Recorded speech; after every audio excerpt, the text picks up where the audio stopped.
Buenas tardes y bienvenidos. Tenemos aquí a don Miquel, a quien saludamos, también a Rubén Fernández, que nos va a impartir la charla.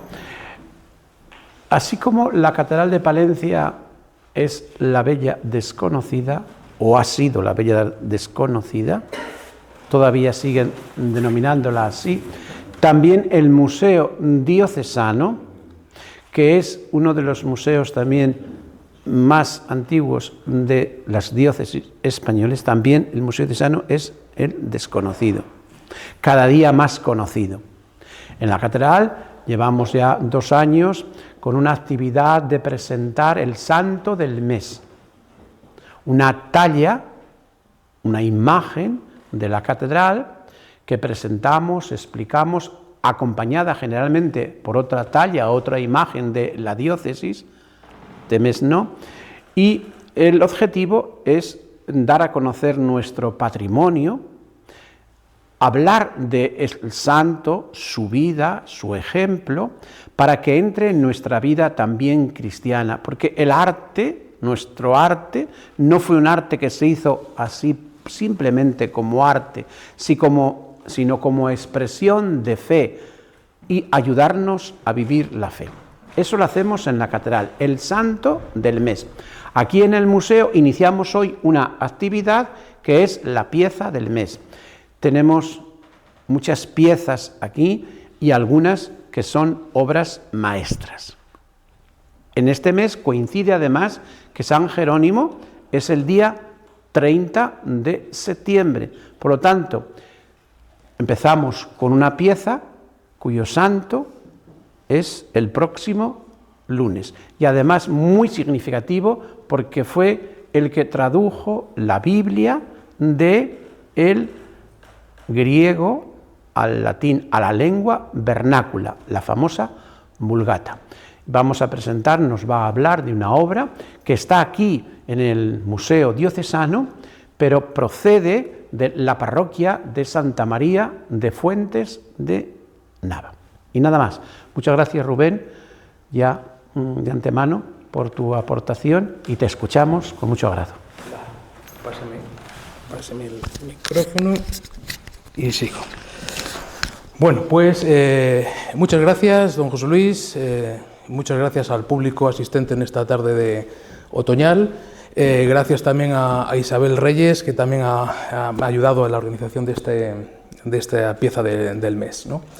Pues efectivamente, el lunes, el día 30, es el día de San Jerónimo, entonces le propuse a don José Luis de por qué no hacíamos una pieza del mes, y hablando de un San Jerónimo además de gran calidad, atribuido a un artista como es Luis de Morales. Quizá ustedes no sepan quién es Luis de Morales, pero Luis de Morales es, digamos, el pintor más conocido del manierismo español después del Greco. Todo el mundo le suena al Greco, ¿no? Pero a Luis de Morales no, y Luis de Morales tiene mucha importancia también. Porque hay obras de Luis de Morales en museos internacionales. Hay obras de Luis de Morales, por ejemplo, en el Louvre, en París. Hay obras en Dublín, hay obras en Oxford, en el Metropolitan de Nueva York, ¿no? O sea que estamos hablando de que es conocido a nivel internacional, ¿vale? Bien, y bueno, vamos a comenzar. He estructurado esta pieza del mes, estructurado en 4 partes, ¿vale? 4 partes. Primero vamos a hablar del artista, quién es este Luis de Morales, este pintor. Un segundo apartado dedicado a Luis de Morales como creador de modelos devocionales. Un tercer apartado, la iconografía del santo, de este San Jerónimo. Vamos a ver 2 iconografías. Y por último ya el cuarto, la propia pieza, ¿vale? Que la tenemos ahora mismo ahí expuesta. Bien, pues vamos a comenzar primero por el artista. ¿Quién es este Luis de Morales? ¿Y por qué se le dice este apelativo, este apodo de El Divino, ¿no? Bueno, pues este apelativo del Divino viene por Antonio Palomino.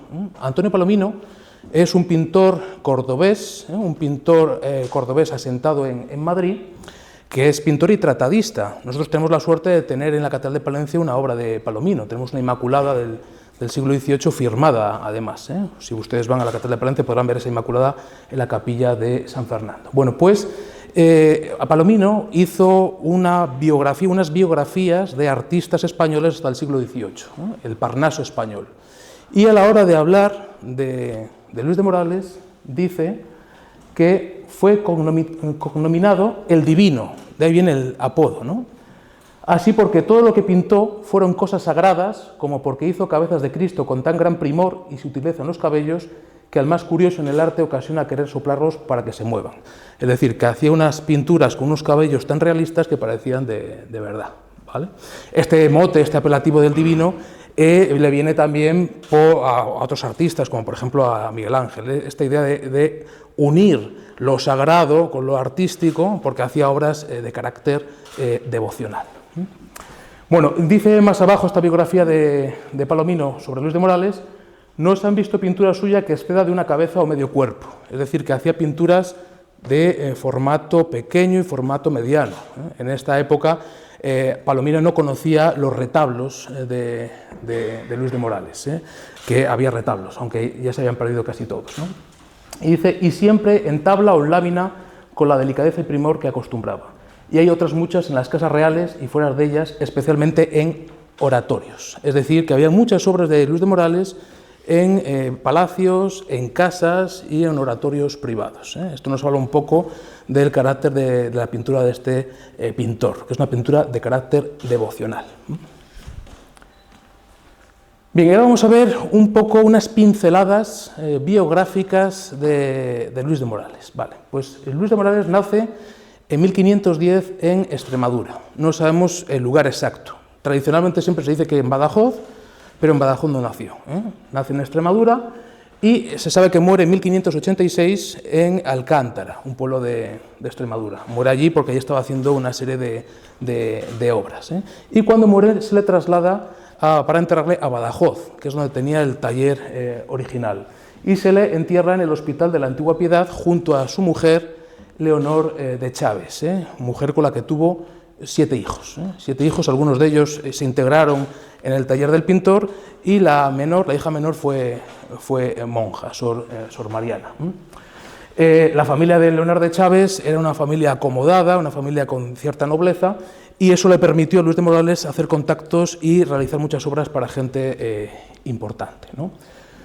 Bien, se le documenta por primera vez en 1535 en Plasencia, que está bastante alejado, es Extremadura, pero está alejado de Badajoz, y en 1539 se establece en Badajoz, abre el taller y desde ahí va a realizar muchísima obra para toda la península. Va a hacer obra no solo en Extremadura, va a hacer obra para Valladolid, va a hacer obra para Toledo, va a hacer obra para Valencia. En Valencia, San Juan de Ribera, un santo que fue obispo de Badajoz, le conoció a Ribera, y cuando marcha a Valencia le va a encargar una serie de obras, incluso retratos, ¿vale? También va a trabajar en Portugal. Él se establece en Badajoz, que es una diócesis muy pequeña, pegada a Portugal, y va a hacer obras en Portugal. Portugal, hay que entenderlo, que no era otro país. Portugal estaba unido a España en esa época. En la época de Carlos V y de Felipe II estaban unidos, ¿no? Va a hacer obra en la Catedral de Elvas, o va a hacer obra en los dominicos de Évora, ¿no? Y de todos los retablos, de los más de 20 retablos que tiene Luis de Morales, solo se conservan 2 íntegros, 2 in situ, es decir, 2 con su ensamblaje, con su escultura, con su mazonería. El resto está o perdido o se conservan solo tablas sueltas, ¿vale?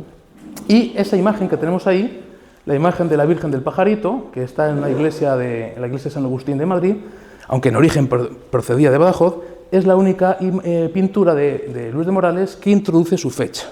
Introduce su fecha en la parte izquierda. En esa parte de ahí, una cartela que pone 1546. Es la única obra de Morales fechada.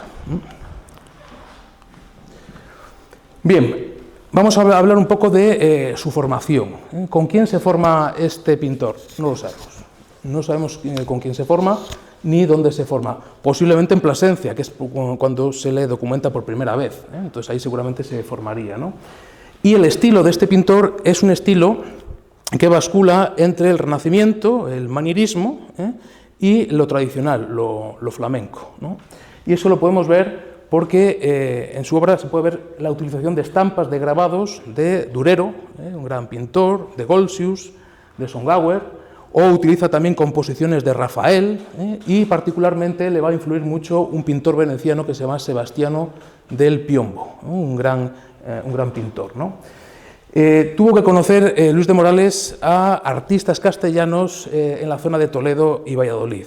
Curiosamente, Toledo y Valladolid, lugares donde trabajó Alonso Berruguete, un palentino bien conocido, porque en su pintura hay reflejos manieristas de Alonso Berruguete. Entonces, tuvo que tener ese contacto, ¿no?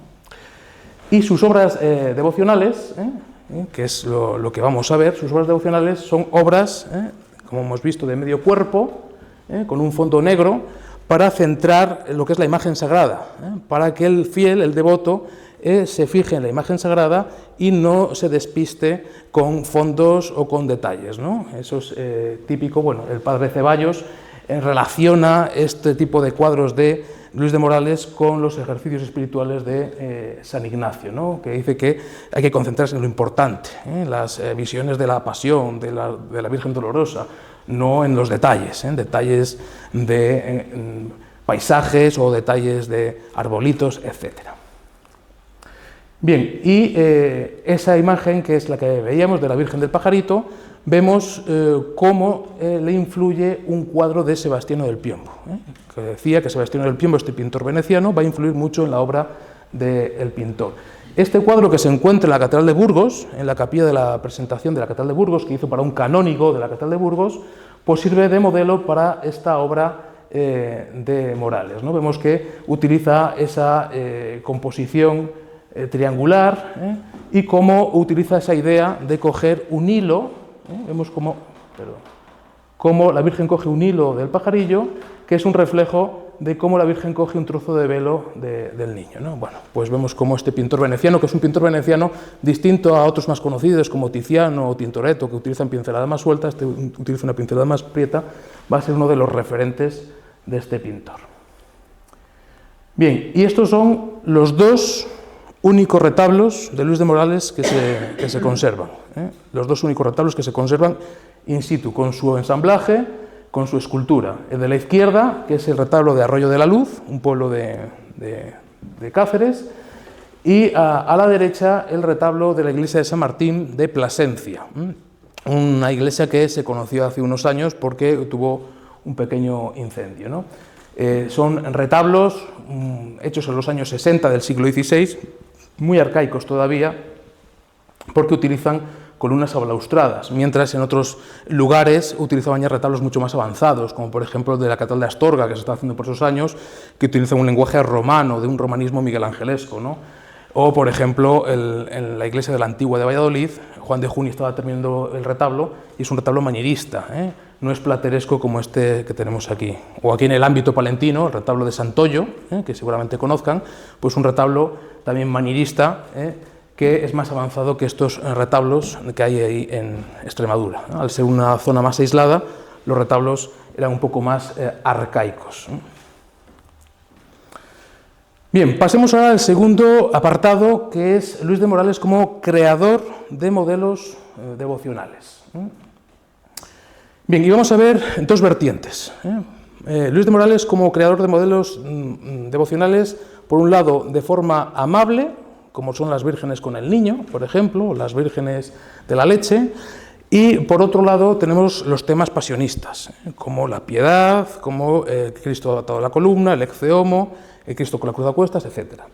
En cuanto a los temas amables, pues ahí tenemos, por ejemplo, una Virgen con el Niño y San Juanín, que viene de la Catedral de Salamanca, está en ese retablo, inserto, un retablo del siglo XVII que reutiliza esa obra de Morales, una obra que se ve claramente que tiene influencia de Rafael, con esas composiciones tan equilibradas, pero vemos que ese mismo modelo que utiliza en Salamanca lo va a utilizar también en la colegiata de Roncesvalles. Es el mismo modelo, pero lo que hace Luis de Morales es introducir elementos para que no sean los mismos cuadros. Siempre va a introducir variantes para que sean cuadros nuevos, ¿no? Entonces, en el cuadro de Roncesvalles le introduce ahí a San José y pasa a ser de una Virgen con el Niño y San Juanín una Sagrada Familia. Disculpen por la foto porque había un foco ahí y entonces se ve que la cara está como quemada, ¿verdad? Pero bueno, hay detalles, tengo detalles para que vean en esa Virgen de Roncesvalles, que es la misma cara que la que hay en Salamanca, esa cara ovalada, con esos colores nacarados de la piel que son propios del manierismo y con esos cabellos tan detallados, ¿no? Lo mismo podemos decir del niño Jesús con San Juanín, que es idéntico, y al fondo, en penumbra, en este caso en Roncesvalles, aparece San José, con esas grandes manos, esas manos estilizadas que son típicas de este pintor. Bien, eso en cuanto a los temas amables. Y los temas pasionistas. Pues uno de los temas que va a tener mucha fortuna, mucha repercusión, es la piedad. La piedad. Ahí vemos 3 piedades de cuerpo entero. La de la izquierda, que está en Madrid, en la Academia de Bellas Artes de San Fernando. El del centro, que está en el Louvre, en el Museo del Louvre de París. O el de la derecha, que es de la Catedral de Badajoz. Vemos que las 2 primeras tienen un fondo neutro, un fondo negro, porque son obras de carácter privado, para oratorios, para rezar, para que haya una intimidad entre el devoto, el fiel, y la imagen sagrada. Sin embargo, el de la derecha vemos que se pinta el paisaje, ahí está el Jerusalén pintado, porque eso formó parte de un retablo. Esa es la diferencia, ¿no?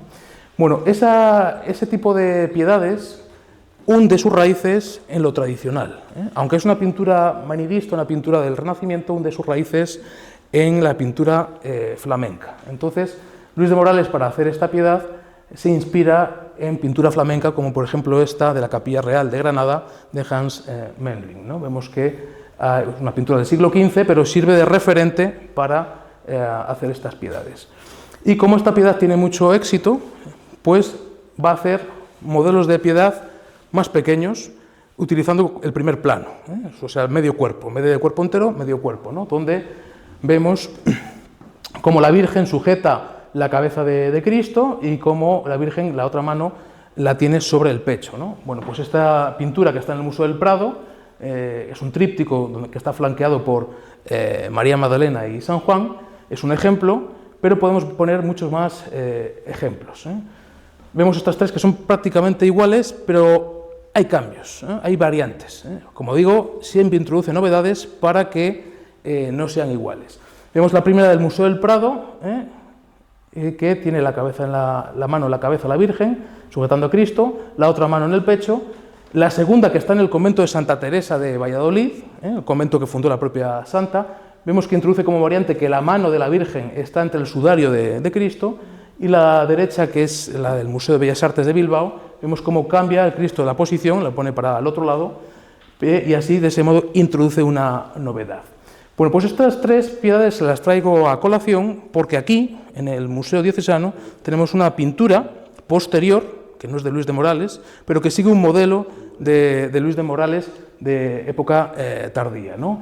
Esa pintura que tenemos ahí, que es una pintura hecha en lienzo, porque las pinturas de Luis de Morales están hechas en tabla, en madera. Por esta pintura, que será de finales del siglo XVII, principios del XVIII, se ve claramente cómo está copiando un modelo de Luis de Morales, pero ya en época tardía, ¿no? Se traspasan, los modelos traspasan el siglo XVI y se copian incluso en época barroca. Por eso vemos, como es ya barroco, es mucho más oscura la imagen, ¿no? Mucho más oscura, y tiene esos claroscuros caravallescos, ¿no? Pero bueno, vemos ahí claramente, no es que sean estos los modelos, seguramente copie otra piedad, pero vemos la referencia, esas caras son idénticas y esas caras ovaladas de la Virgen lo mismo. Bueno, pues si ustedes van a ver el Museo Diocesano, en la parte de abajo, en las últimas salas de la parte de abajo del museo, podrán ver este lienzo, que está en la sala... Viene de San Francisco. Está en la sala donde está el relieve del llanto de Castromocho y del reloj solar de la abadía de Benevívere, que ahora mismo está en las Edades del Hombre, si mal no recuerdo. Bueno, pasemos ya en los 2 últimos apartados, el tercero y el cuarto, a hablar un poco ya de lo que es el cuadro en sí. Primero, la iconografía de San Jerónimo, ¿vale?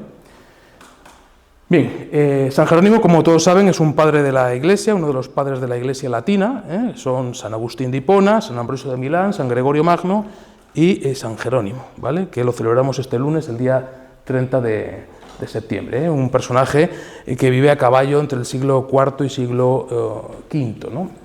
Y se le representa desde 2 maneras. Se representa como cardenal cuando es doctor de la Iglesia, aunque él nunca fue cardenal, él fue secretario del Papa Dámaso, y también se representa como penitente, cuando se retira al desierto como penitente y aparece semidesnudo, con una piedra para golpearse, aparece con un crucifijo, y a veces aparece un libro que es la Vulgata, es la Biblia, lo que decía antes don José Luis, y que San Jerónimo fue el que tradujo la Biblia al latín del griego, ¿vale?, al idioma vulgar, ¿de acuerdo?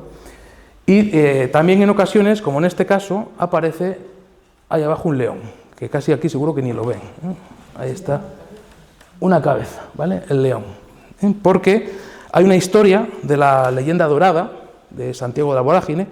La leyenda dorada es un libro del siglo XIII que hizo un dominico, como digo, Santiago de la Vorágine, que recogió vidas de santos y introduce historias muy curiosas. La historia del león de San Jerónimo es cuando estaba San Jerónimo en el desierto, estaba en un monasterio, en una comunidad. A esa comunidad llegó un león que iba cojeando porque tenía una espina clavada en una garra. Entonces San Jerónimo lo que hizo fue quitarle la espina, le curó, y desde entonces el león se quedó con San Jerónimo, como si fuese un perro. Bueno, en vez de tener un perro, pues tenía un león, ¿vale? Por eso aparece siempre en las iconografías de San Jerónimo ese león. Y vamos a ver aquí esas dos iconografías de San Jerónimo. Como doctor de la Iglesia, como cardenal, a la izquierda lo tenemos aquí en nuestra catedral, en el retablo mayor. El retablo mayor, como es tan grande, pues no lo verán, pero está en el primer cuerpo, encima de las pinturas de Juan de Flandes, ¿vale? Está San Jerónimo vestido de cardenal, con ese capelo cardenalicio, y con el león, que vemos cómo le está quitando ahí la espina clavada. En este caso aparece sedente, sentado. Y a la derecha tenemos este que está en Valladolid, en la iglesia de San Miguel de Valladolid, la antigua iglesia de los jesuitas de Valladolid, una obra de Gregorio Fernández, un busto relicario, donde le vemos vestido de cardenal con ese rojo y con ese capelo cardenalicio que parece casi un sombrero cordobés, ¿verdad? Bueno, una obra de Gregorio Fernández de primera época, cuando todavía no es un escultor barroco, cuando todavía es un escultor tardomanierista. Se puede ver por ese tipo de barbas largas que les pueden evocar al Moisés de Miguel Ángel. O ahí tenemos otras representaciones de San Jerónimo penitente, como esta fantástica en barro cocido de Medina Río Seco de Juan de Juni, de tamaño natural, es espectacular, ha perdido la policromía, pero le vemos igual, semidesnudo, con la piedra para golpearse. Vemos el león característico, el capelo cardenalicio y la Vulgata, el libro, la Biblia, ¿no? O el que tenemos aquí, el nuestro del Museo Diocesano, que lo comparo con este de aquí, que es de Alonso Berruguete y se encuentra en Santa María la Real de Nieva, en Segovia. Vemos cómo hay conexiones con ese de Alonso Berruguete con el de Luis de Morales, ¿no? Vemos que son imágenes alargadas, con esas barbas filamentosas, y vemos en el de Berruguete el león sobre el que se apoya, la calavera, que también suele aparecer a veces por la penitencia, y ahí está el libro y la piedra en la mano. Y abordamos el cuadro que tenemos aquí, que es el cuadro de San Jerónimo, ¿vale? Bien, Matías Díaz Padrón, a este historiador del arte que falleció hace 2 años, se le debe la atribución certera de la obra a Luis de Morales. Esta es la persona que atribuyó, porque sí que hubo atribuciones a un maestro hispano-flamenco, sí que hubo atribuciones como un posible Luis de Morales, pero este es el que lo argumentó, porque era de Luis de Morales, y lo publicó en un artículo en el año 2003 en la revista Goya, una revista prestigiosa de la Fundación Lázaro Galdiano, ¿no?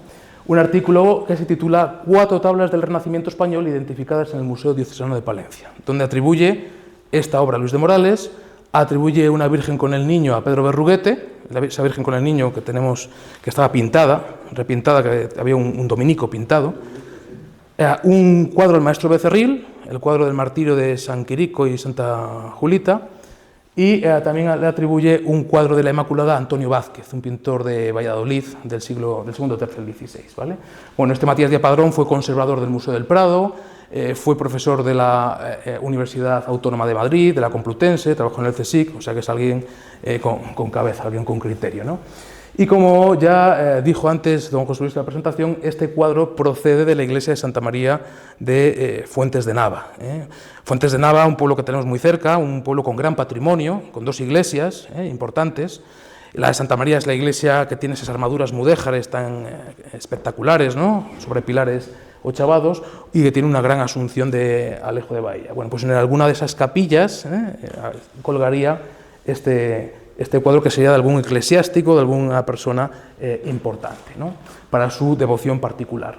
Y lo primero que llama la atención de este cuadro es el marco, que lo pueden ver ahí. Un marco que tiene una inscripción en latín, una inscripción en que se puede traducir como: su voz suena siempre en mis oídos, levantaos muertos y venid al juicio.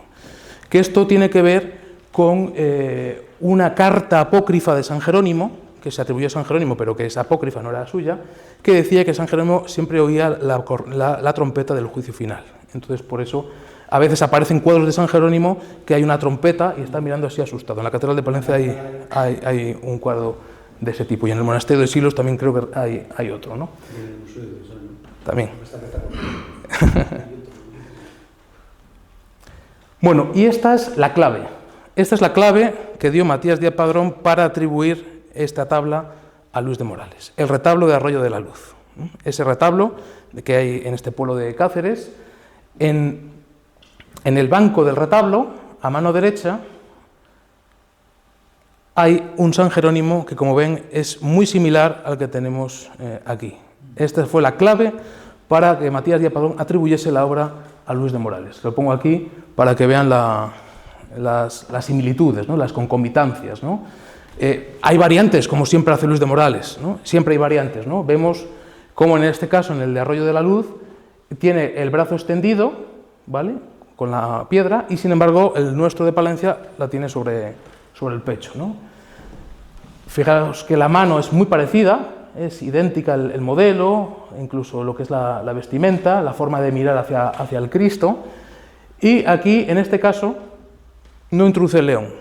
Sin embargo, en el de Palencia sí que introduce al león. Pero vemos que es muy similar, y esto es lo que sirvió a Matías Díaz Padrón para atribuirlo a Luis de Morales. No son las 2 únicas obras de San Jerónimo de Luis de Morales, hay otras, como esa que de la izquierda, que está en Dublín, está en Irlanda, muy curiosa porque es un San Jerónimo sin barba, muy enjuto, y se puede ver ese tipo de caras característicos de Luis de Morales, esas caras afiladas, ¿no? Y en este caso vemos como sus manos descansan sobre una calavera, y el de la derecha, que estuvo en la exposición que hubo de Luis de Morales en el 2015 en el Museo del Prado, y que en el 2021 salió a subasta, no sé por qué, y no sé de su paradero. Pero es muy parecido al de Dublín, solo que cambia que tiene barba, y tiene un fondo más neutro, más negro, ¿no? Y aquí están los detalles de esta obra, ¿no? Esa cara afilada, esa nariz tan puntiaguda, con esos pómulos marcados y esas cejas en oblicuo que producen dramatismo, angustia, eso es propio de la pintura de Luis de Morales.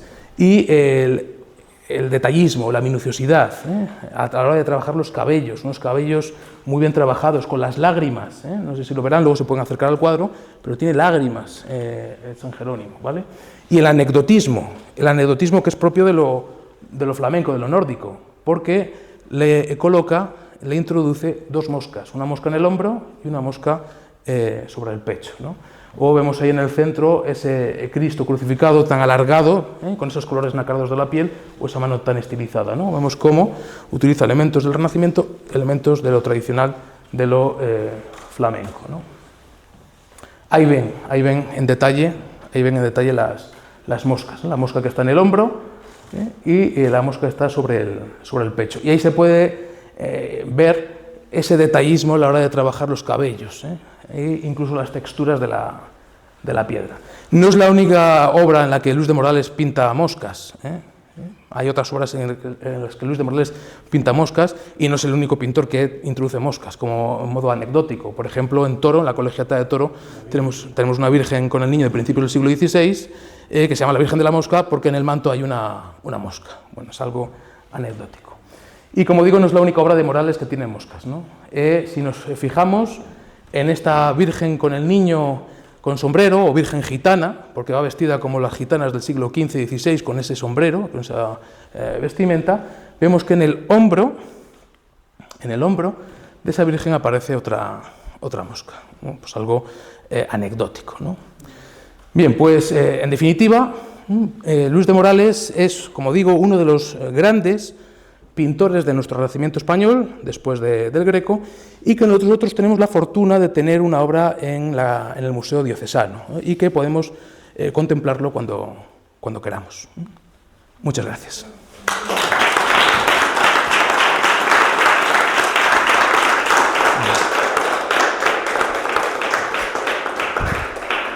Bueno, si alguno tiene alguna pregunta, alguna duda, me puede preguntar, ¿no? ¿Cómo? Para verlas y, vamos, buscar de quién es un cuadro, no es mejor la química, vamos, con el carbono 14 y todo eso, para saber si es de esa época o no es de esa época. No, hombre, el carbono 14 se utilizaba cuando son cronologías. Esto es documentación. Todo lo que sea esto es documentación y luego tener ojo, ¿eh? El historiador tiene que tener ojo y tiene que ver muchas cosas para decir esto es el mismo estilo. Y luego hacer radiografías. Las radiografías, claro, en el Museo del Prado tienen grandes equipos, entonces hacen radiografías de los cuadros. Entonces el dibujo determina si es de ese pintor, el dibujo y los materiales, el óleo. Claro. Sí, claro. Claro. En el siglo XV, que luego en el XVIII... Si ese pintor utiliza una forma de trabajar, pues si ese cuadro lo tiene es porque es ese pintor. Y el dibujo es importante. El dibujo es subyacente, es la clave también y el dibujo y los materiales. Pero eso, claro, en las grandes instituciones como el Museo del Prado, Museo del Louvre, que tienen para hacer radiografías de los cuadros, pues se puede ver. Por ejemplo, el Museo del Louvre hizo radiografías de los cuadros de Urbino, del estudio de Urbino en Italia, y determinó que esos cuadros intervino Pedro Berruguete, ahí en Urbino, en Italia, gracias a esa técnica. Este cuadro, no hace falta hacerle eso porque pues se puede hacer, ¿no? Pero se ve claramente que una obra documentada de Morales es igual que esta. Sí que es verdad que hay muchos cuadros de Morales que no son de él, que son del taller, son del taller o son de seguidores, porque la calidad baja. Es que esto hay que entender lo que son empresas. Empresas que les mandan a hacer 3, 4 retablos a la vez o 4 o 5 pinturas a la vez y él tiene que seguir a hacer esas obras. Entonces, hace diseños y luego los del taller, pues, claro, es eso. Es un modelo industrial del arte. No es como en Italia, que es por la belleza, por lo bonito. Esto en España es otra cosa. Es otra cosa. Sí. Muy bien, ¿alguna cosa más? Pues nada, muchas gracias.